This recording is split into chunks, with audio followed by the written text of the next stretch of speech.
Well, here we are. The Taliban's takeover of Afghanistan now means they're also in control of the country's economy. On Sunday, the U.S. froze nearly $9.5 billion in assets belonging to the Afghan central bank and stopped more shipments of cash as it tried to keep the Taliban from accessing the money.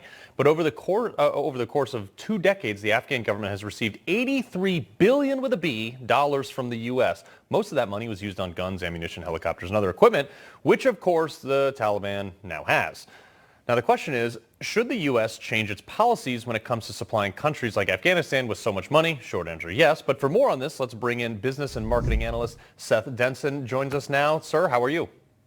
Carl, good to be here, buddy. I'm doing well, thanks. Okay, so I am livid about this stuff. This is the same government that doesn't trust you and I with AR-15s, but we're just going to leave drones and strikers and machine guns and all this other crazy stuff so the Taliban can have it, right? Yeah, I mean, this is ludicrous. It just doesn't even make any sense. And again, I talk about the global business aspect, the U.S.-based business aspect. But when we talk about the overall financial impact this could have to now the Taliban-based Afghani government, that's terrifying. I mean, we're effectively funding a terrorist organization at this point, but not only doing it with monetary means, we're doing it with military means. And that's terrifying. Now, if there is I won't call it silver lining in all of this, but if there's a little bit of one, it's the fact that the Taliban doesn't know how to manage a lot of these assets. For example, you mentioned the $84 billion. Well, it's estimated only about $400 million of the military equipment is workable, quite frankly, because they don't know how to work it. And it wasn't maintained well. And so, I mean, again, it's still $400 million of stuff out there, but it'll be interesting to see what the Taliban can ultimately do with it. But here's the thing, and I realized this being in Iraq. First off, when I left Iraq, we literally lined up Humvees, put them together, and called in airstrikes on them so they wouldn't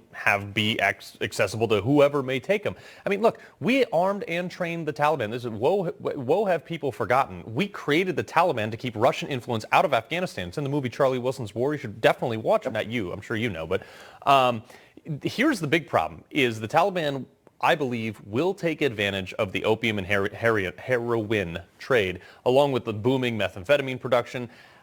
This is big, and this is like a global problem big. What do you see happening here?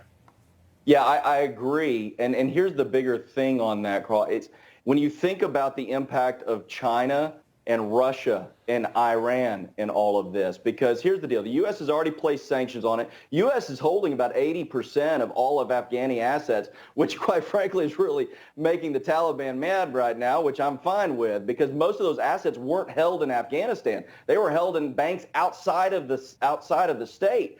But what's going to ultimately happen is the Belt and Road Initiative from China, this is where China goes in and infrastructurally builds things, lending money to overtake economies. They're going to set up and do that in Afghanistan. That's going to be right there. India has invested billions in the area. Russia's already looking back in there. And like I mentioned a moment ago, Iran. The U.S. is weak. And they're taking a weak position on this. So from a global economic scale, Afghanistan may not affect our pocketbooks right now. It will long term because it will weaken our position on the global economy. 100%. And like you said, India's dumped in like $3 billion into capital projects over there. But the problem is that I see is just like you said, all these other people are going in there. And Donald Trump got crucified in the media when he said, we were there, I would have taken the oil. And you know what? He's darn right. All these other countries are going to go in there. They're going to turn that entire country into a strip mine if they find the right stuff there, right? That's exactly right. They are sitting, this is right part of the Fertile Crescent. There's a huge area of oil reserves in Afghanistan. Now, mind you, not a lot of people go in there and get it because nobody really wants to set up shop there. It's tough terrain. But China's already playing the chess game. They're thinking 5 moves ahead. And if they go in and help build infrastructure and supply the Taliban with the financial resources they don't have now that they thought they were going to have, the Taliban may cede that oil to China, and now we're in trouble. Loyalties, loyalties, loyalties. Business marketing analyst Seth Denson, thank you for your time, sir. We appreciate it. Thank you, my friend.